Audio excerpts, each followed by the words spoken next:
Thank you all for coming out this morning to our annual ministry meeting. I believe we've confirmed that we have a quorum, so we're ready to begin. Looking about, if any of you are attending for the first time, please stand. We'd like to recognize you and welcome you. Do we have any first time? No, we're all hands.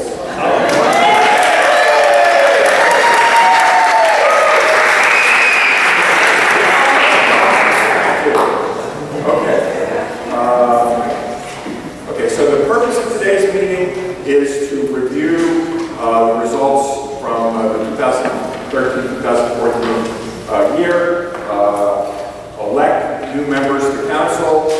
We also have a piece of business, a follow-up from the January meeting. In January, we voted on changes to the Constitution.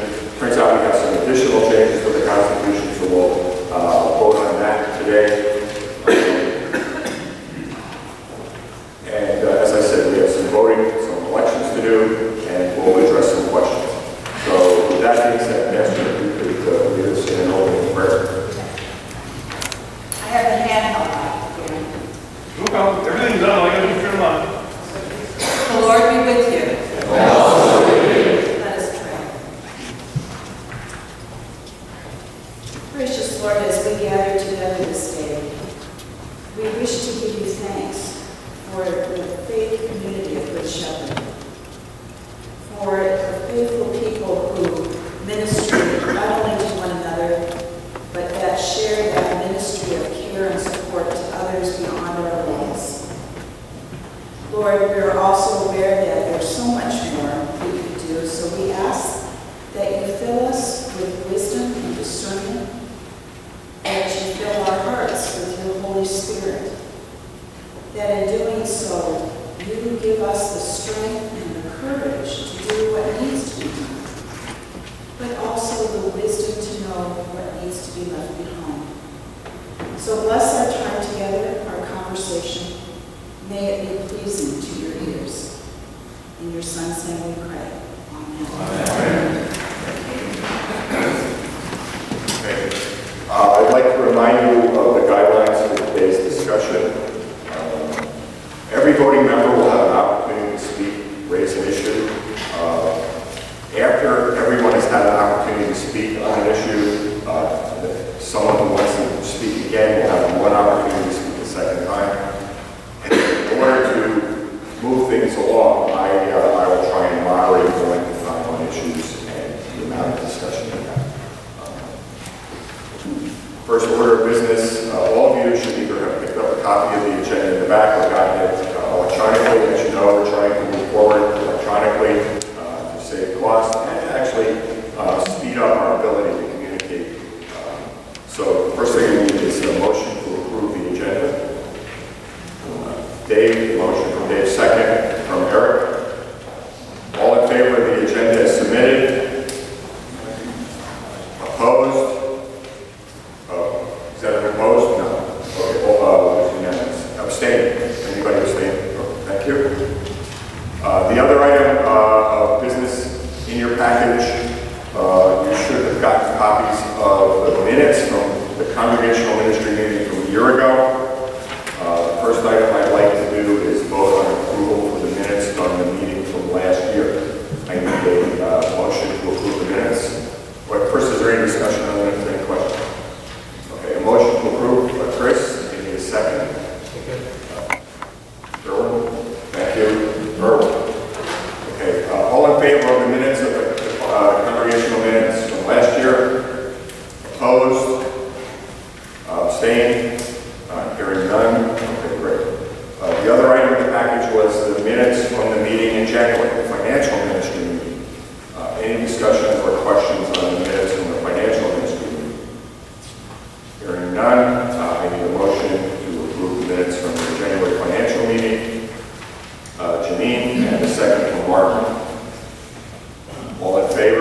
Peter Volk has kindly volunteered to serve in this capacity, and our nominating committee, Dean Levin, Pat Whitehead, Joan Brace, and Jim Bonaccia, do recommend that Peter Volk be elected to a second 3-year term to be Could I ask you to put your mic up higher, please? like this.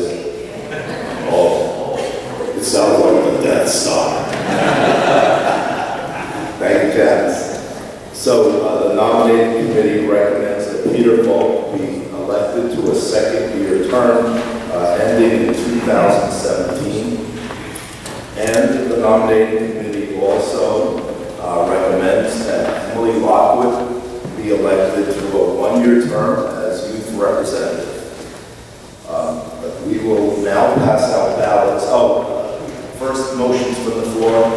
Do we have any other nominees to be recommended from the floor? Having seen none, does everyone have a ballot? Raise your hands if you don't. Mr. Whitehead will distribute it. We have a motion to close nominations. Yes, Bob Wallenberg moves second. Eric Westberg second. Bob Wallenberg.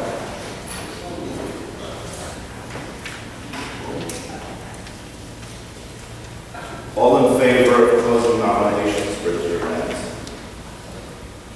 Opposed? Abstained? Motion is carried unanimously.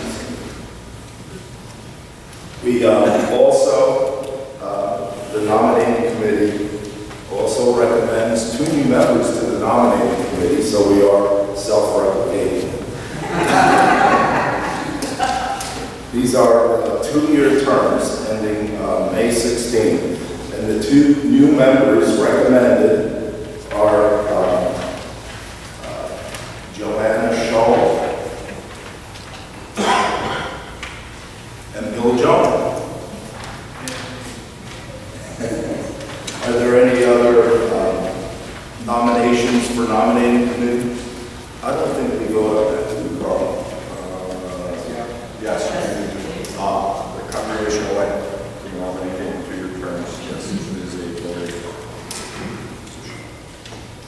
All those in favor of these 2 nominees? No. Close ballot. Do we have a motion? Yeah, you're absolutely right. Thank you, Ms. Field, parliamentarian. Do we have a motion to close nominations for the nominating committee? Yes, Judy Pfister.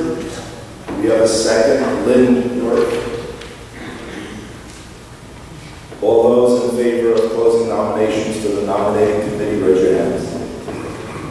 All those opposed? Abstain? Unanimous. We do have an open position for the endowment committee. Oh, We close back. It's okay, it's not. Hurry. You gotta go to the example. All those in favor of these 2 nominees to the nominating committee, please raise your hands. Those opposed? Abstain. Yes, one abstention.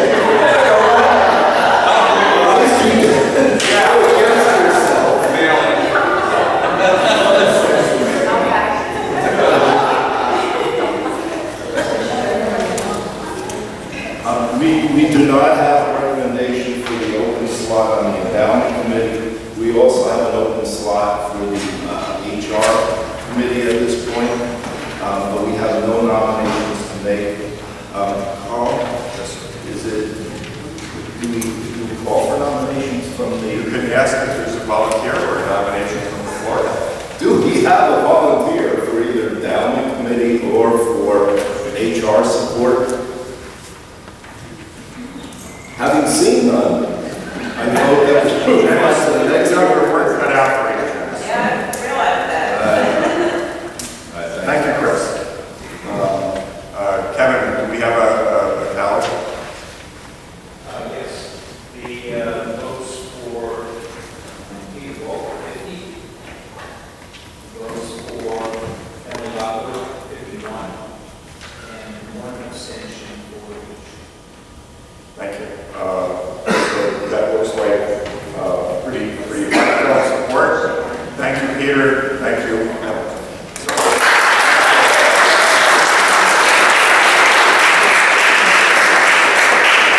All right, included in the ministry report were reports from each of the ministry teams. We decided that we really probably didn't need to read each of those to you, as all of you are probably well enough, talented enough to read them yourselves. But we did agree if there were any questions about a particular report, we would try and address any specific questions. So does anyone have a question about any of the ministry team reports that were submitted for the year?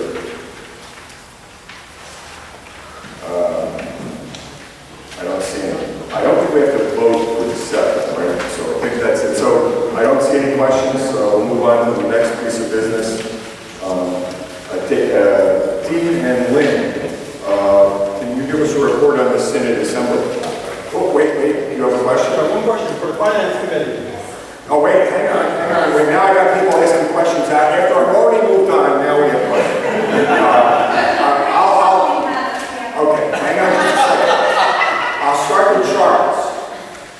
Okay, for the finance committee, I have a question on the audit. Okay, page 18. All right, give everybody a chance to get to page 18.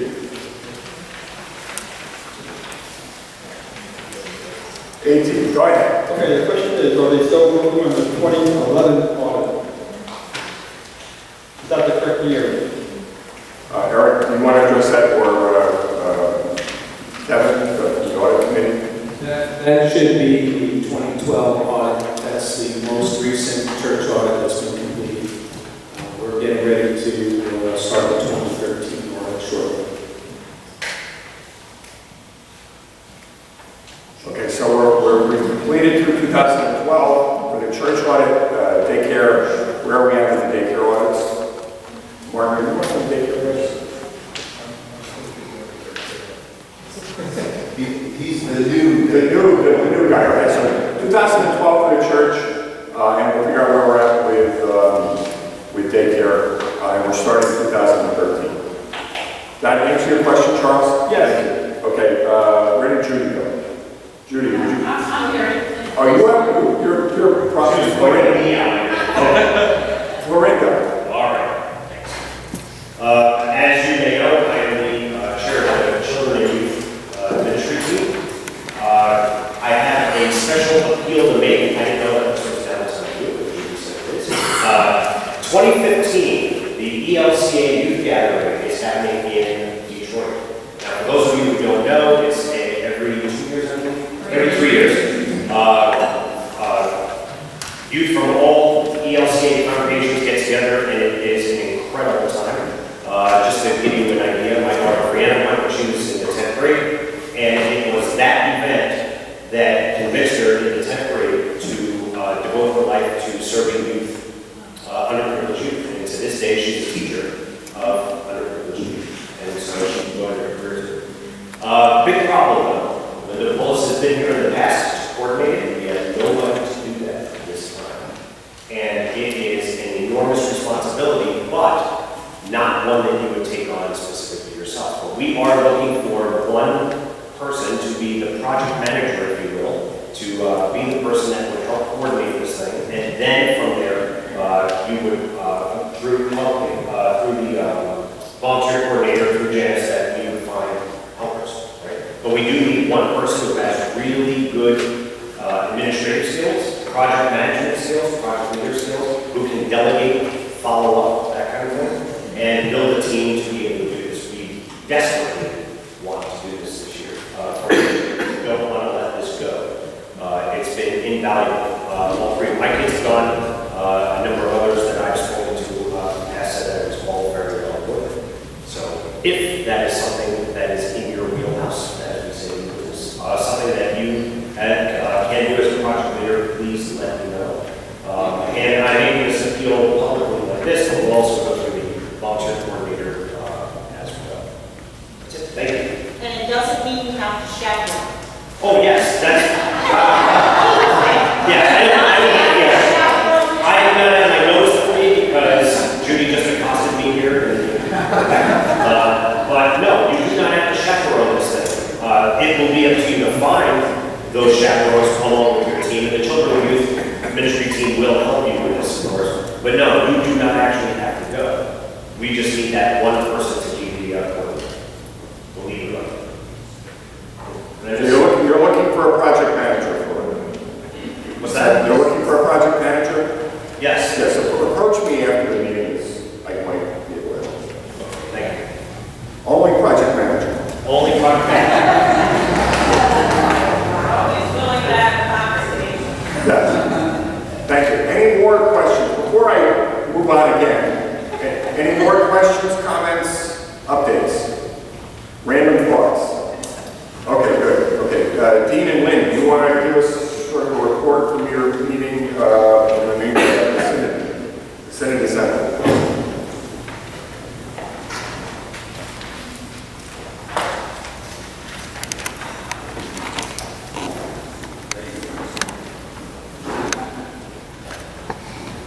When Pastor asked me if I would be coming from my congregation to the Synod Assembly, my first thought was probably what many other people think when they've been asked similar things, why me? And then I thought, why not me? I've gone to Synod Assemblies before, generally just to go to a service or dinner. Is it on? I mean, it's not. Me and Mike's don't work well together. Okay. So I've gone to Synod Assemblies before as a visitor. Generally, I've gone to the service or I've gone to the dinners. It was so convenient when it was in New Brunswick. This was the first time going as a voting member, so it was a different experience. It was Friday and Saturday, and it varied a little in the number of people, but pretty much there was 526 attendees and 435 voting members. So that's, I think, pretty impressive when you have a gathering that size. It's called a Synod Assembly, and we're called voting members deliberately. We're not holding a convention, and we are not delegates. And this reflects that the congregations and the Synod and the church-wide organization exist together to serve as one church. And the theme of this year was called We Are the Church Together. One of the things that really hit me, that I know has been discussed in our congregation because we are such wonderful supporters of the Synod, is why we support the Synod. Where does that money go? Why do they need our money? So I know statistics are dry, but I'm going to give you some anyway. 18% of the budget of the Synod goes to strengthening congregations, and that's $431,000. 7% goes to outreach, and that's $155,000. 12% goes to the bishop's support, the Office of the Bishop for Support, which is missions, and that's $292,000. And then 13% is the oversight and planning. And things like paying staff, paying utilities, all those things that we all have to pay. And that's $316. But 50% of what we give to the Synod, and what all the congregations give to the Synod, goes to Chicago, to Churchwide. And with that money, they would have gotten $1.1 million. They helped start 41 new congregations, 4 of which were in New Jersey. They renewed 155 congregations, supported 200 seminary students, 5 of whom were from New Jersey, supported 240 missions in 40 countries, sent $376,000 to the malaria campaign, which is now in 14 countries in Africa. There was $800,000 sent to world hunger. 401,000 of those monies stayed in the United States, and 9,000 of that money stayed in New Jersey. So like I said, I was impressed by that we are contributing to help other congregations in New Jersey, to help other congregations in the United States, and to help others around the world. So that's, for me, was a very important piece of what I learned down there. We had some wonderful speakers. We had beautiful weather. Unfortunately, we're inside most of the time. The location was great. Everybody's hoping that we go back next year. It was a very good experience. Yes, there's some stuff that's a little bit dry, but it's just, if anybody else gets asked, it's just a good experience to go and find out what's going on throughout the state and what's going on within the country and in the world. Thanks for sending me. Thanks, Lynn, that pretty well covers everything. A couple months ago, the pastor asked if I would be willing to go down to the Synod Assembly as the congregational representative, lay representative. And I, being in the retirement mode, said, well, why not? I have to admit I was a little disappointed. I knew from past experience that this meeting was usually held at the Hilton on the corner of Route 18 and the New Jersey Turnpike. Imagine my disappointment when I found out I had to go down to the Jersey Shore on the boardwalk. Well, we persevered. We did that. But my disappointment continued at lunchtime when, instead of being able to watch the 18-wheelers roar up and down the turnpike, I had to sit out there at the sidewalk cafe and watch the joggers and the strollers going up and down the boardwalk. Didn't get any better. Dinner time, I always have my usual glass of wine. Instead of being in some cocktail lounge on Route 18, I had to go out to the tiki bar on the beach, watch the waves roll in, look at the New York City skyline way off there in the distance. And then, of course, there was the business end, which tended to be the final disappointment for me, because the music was fantastic, really. It almost made this, how should we say, musically and rhythmically challenged individual almost start to clap. And then, of course, there were the speakers. We had two great speakers, one on pastor from Luther College, who spoke to us on immigration in the United States and the challenges that presents for not only all of us, but the Lutheran Church in particular. And then the other pastor from the Chicago talked to us about Lutheran disaster response, which really was inspiring, because, you know, the one thing that stuck with me that he said at the end, or during his speech, is he said, "We are Lutherans, we get things done." I like that, it stuck with me. So I'll just say if the opportunity comes up for one of you people to go down and represent the congregation, take a risk. Be prepared to be disappointed. It was a great experience, and I do appreciate the opportunity to have gone. Thank you.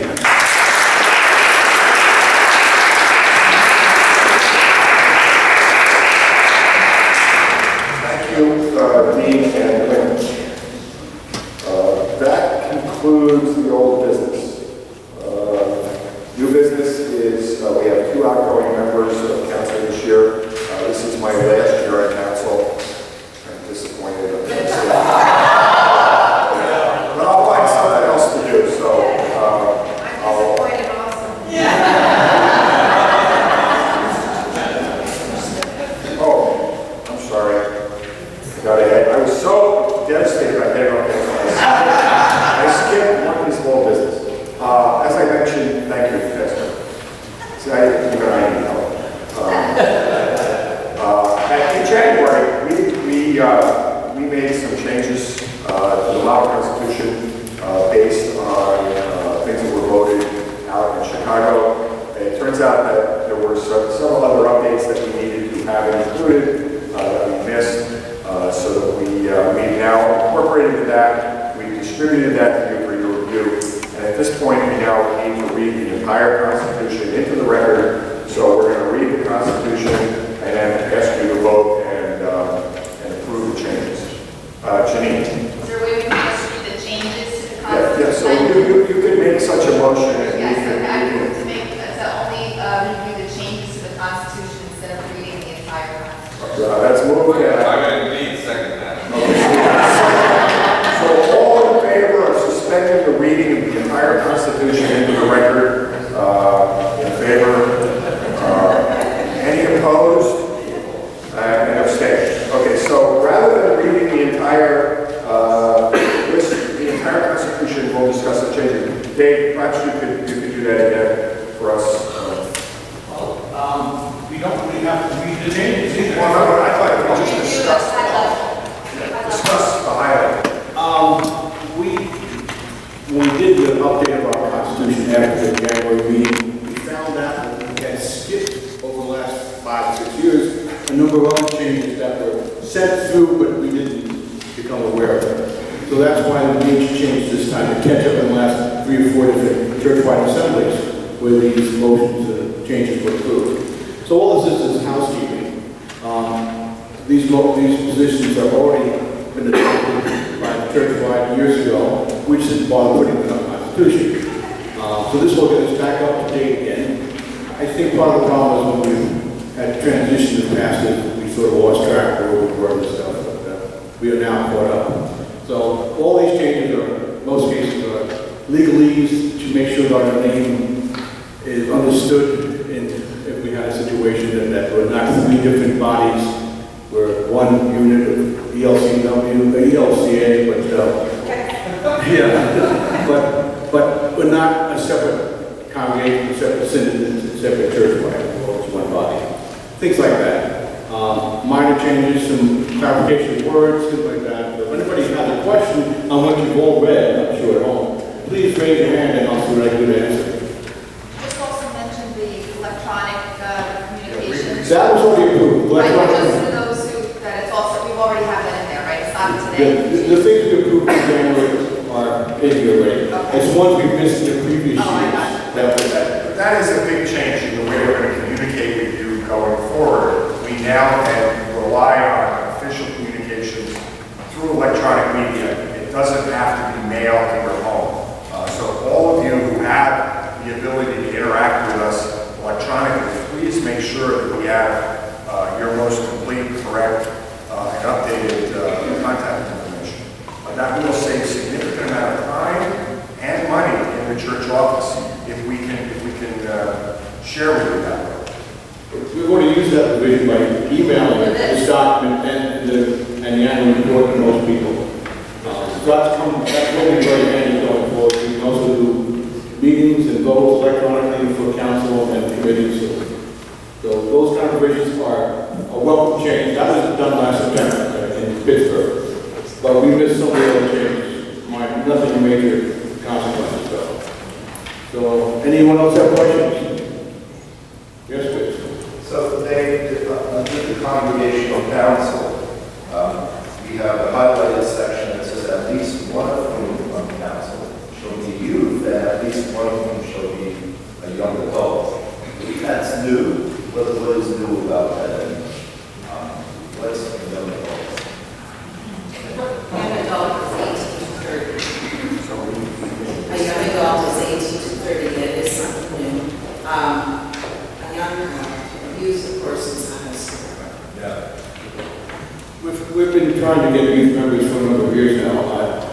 It was recently changed to add young adults as another category to make sure we had the 18 to 30, 35, 18 to 30 representation, because that's a different group of people that don't necessarily get their voices heard. And we want to make sure that's that. So whenever possible, we try to do that. So we're going to have to take an age census of everybody. I think that category there. Yeah, that's right. All right. It's 118, right? Yeah.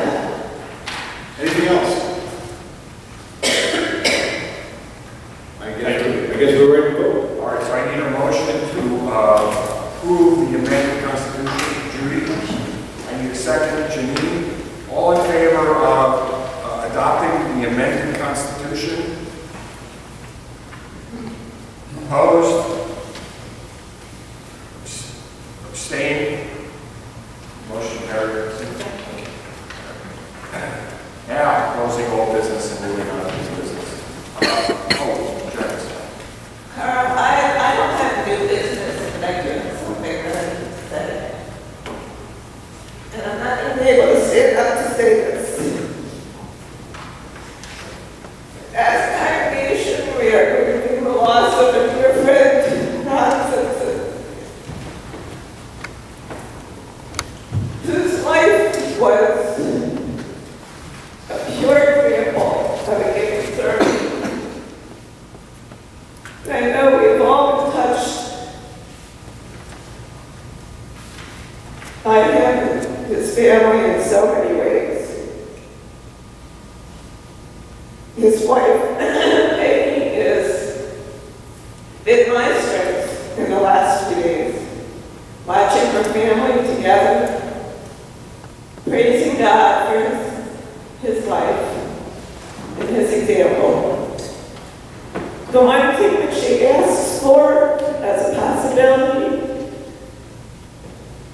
to help his life continue as a legacy is that perhaps Liberty Corner Church and Good Shepherd could come into ministry as partners for the future.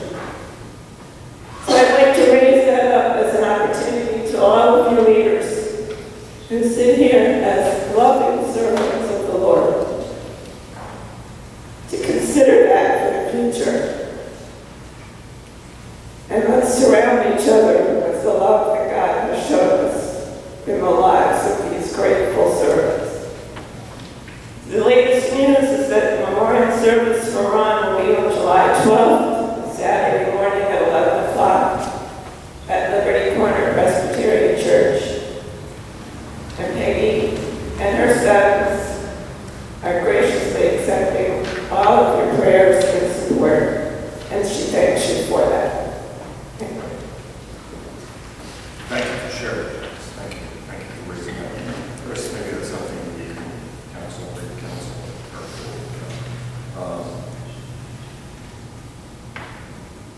It's kind of hard to move on from that, but let's move forward. So anyway, this is my last time before you, and I want to thank you for the opportunity to serve for the past 2 years as council president. And I look forward to working with you in other ways going forward. I don't see Eleanor here today to recognize her. But Eleanor was our youth rep last year and will be stepping in, so Emily can step in. So thank you for that. We also have to recognize Dean and Pat Whitehead, Dean Levine and Pat Whitehead, who served on the nominating committee. So we want to stand up for our thanks.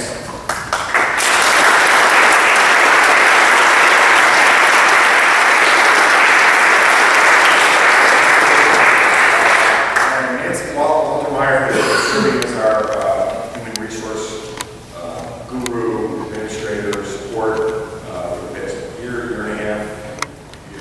And Peter Workman is going to step down for that. So that's a role that we're looking forward to finding support and resource for.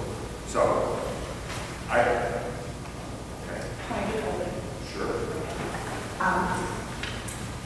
Carl has worked tirelessly. It's been quite 2 years. And I'm so thankful for Carl. I'm shocked that he's still here. Because we really put him through his paces. But the council, everyone, I just would like to recognize and give thanks to Carl for his years of service.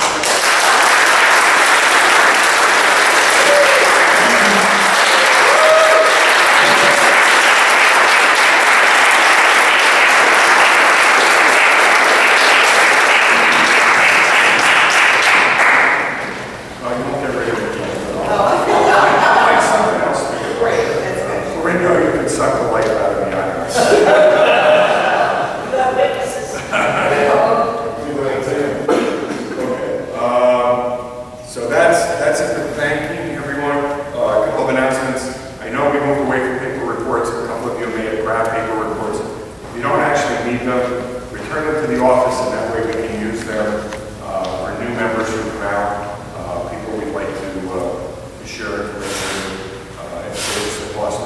thing.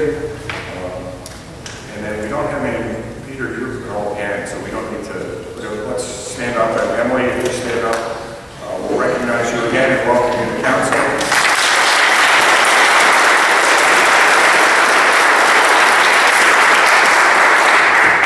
That's all the business I had. Is there anything, any new business anyone would like to raise up for discussion? Are there any issues that anyone would like to raise up for discussion? Actually, it's just kind of like a backup question. So, if you're stepping down, we just reelected Peter, you're stepping down, we just reelected Peter to his seat. I know that there's a, council president succession, but now there's another hole on council? I know there's no specific number, but I just want to know now what's our total count of councilmen? Chris, do you want to address that? Thank you, that's a good question. Yeah, the Constitution calls for a number anywhere from 8 to 16, of which one should be youth and one should now be a young adult. So I'm not sure we fulfill the latter requirement. But in the past, we have done more direct alignment of committee chair to council. We are streamlining the council somewhat. I think we're down to 10 now, 10 council members. And what we're trying to do is consolidate ministry reports a little bit to make council more effective, to get them to focus, to get us to focus on the things that matter in a more strategic sense, as well as to oversee faith formation worship at a more effective level. Our feeling is that most of the work of the congregation in worship, in faith formation, even administration takes place in committees. It should not take place during council meetings.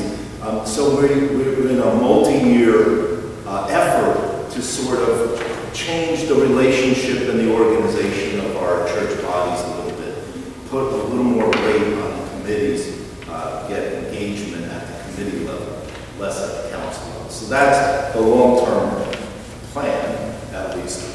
It's a great process.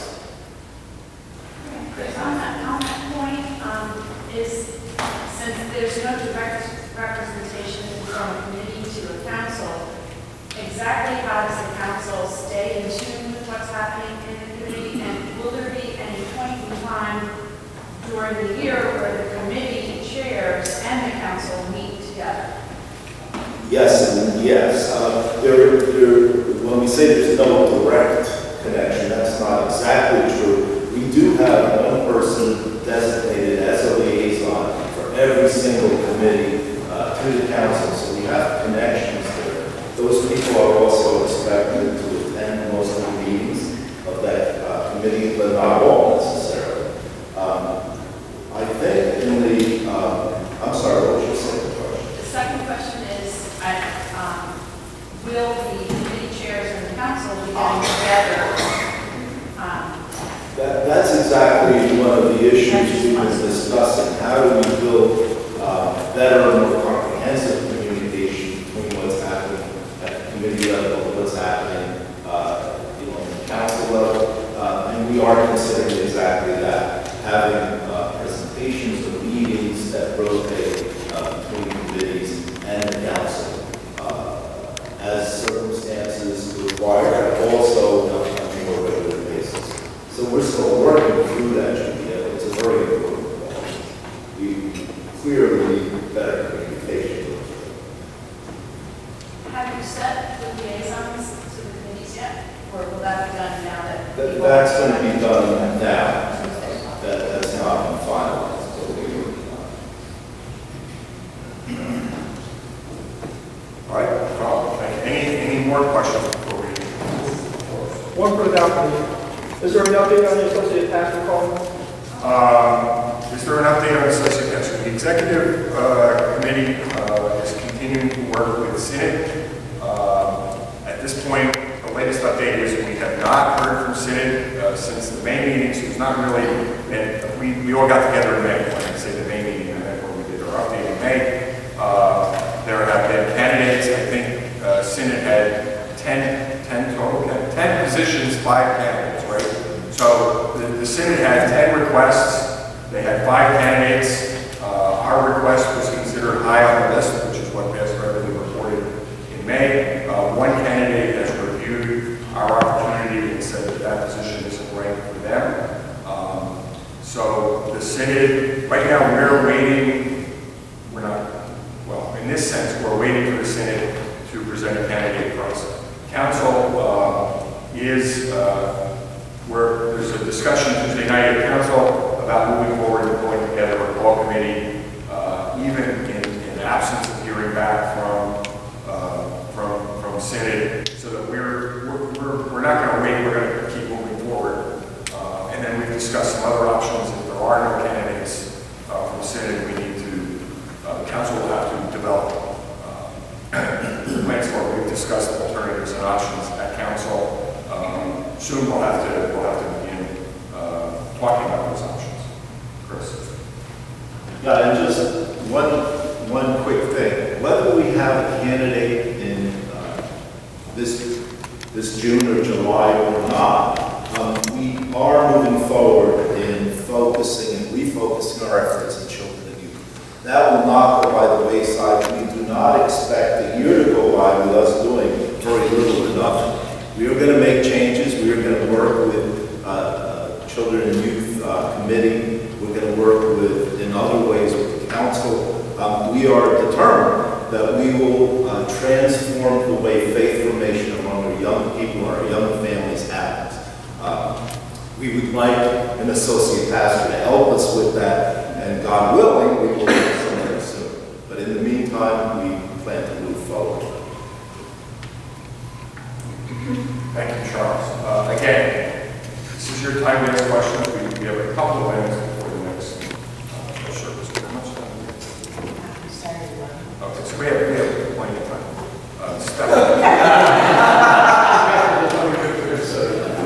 Stephanie.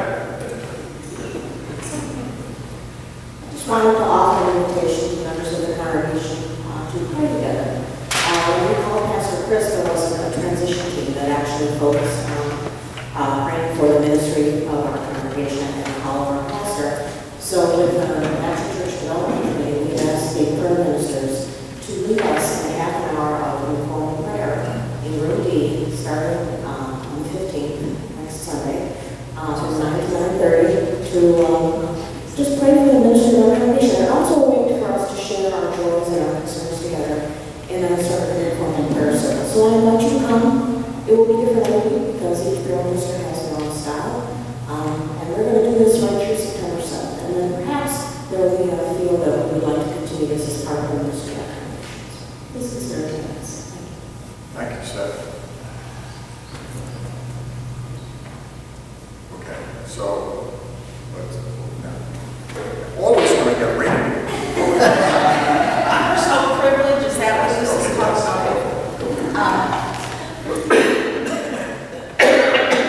Besides you, there are so many wonderful volunteers in this congregation.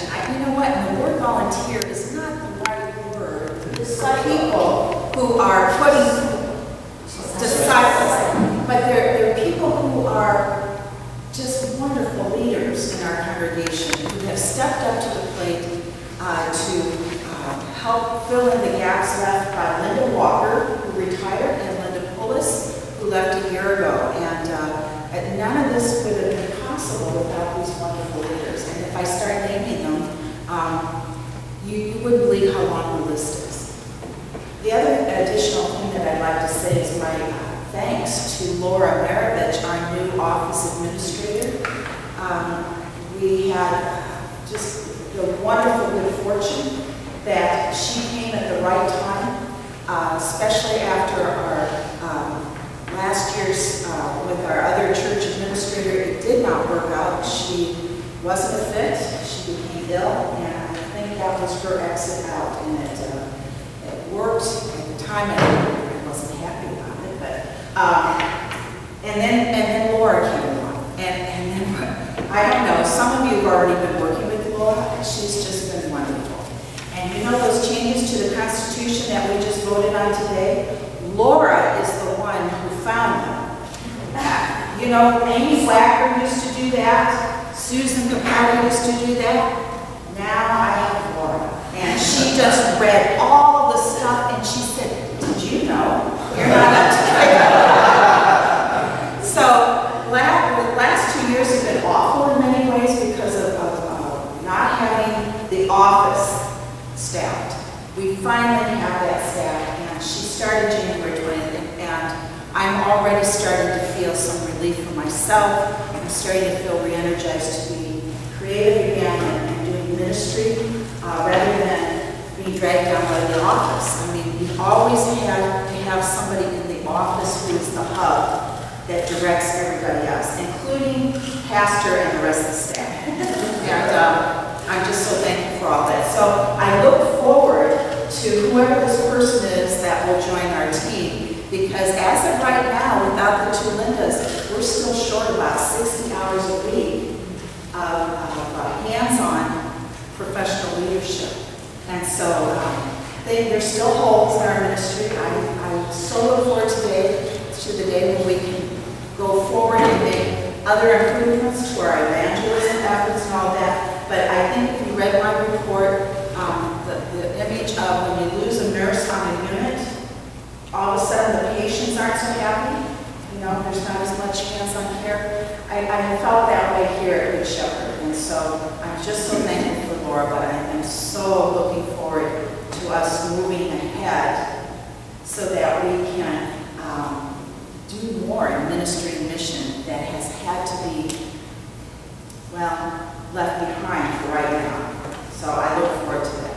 So I want to thank all you wonderful disciples who are just chugging away and making sure we have youth ministry, we have Sunday school, we have worship and adult forum called Faith Talk, and gosh, we're even going to have somebody take care of the youth gathering for 2015.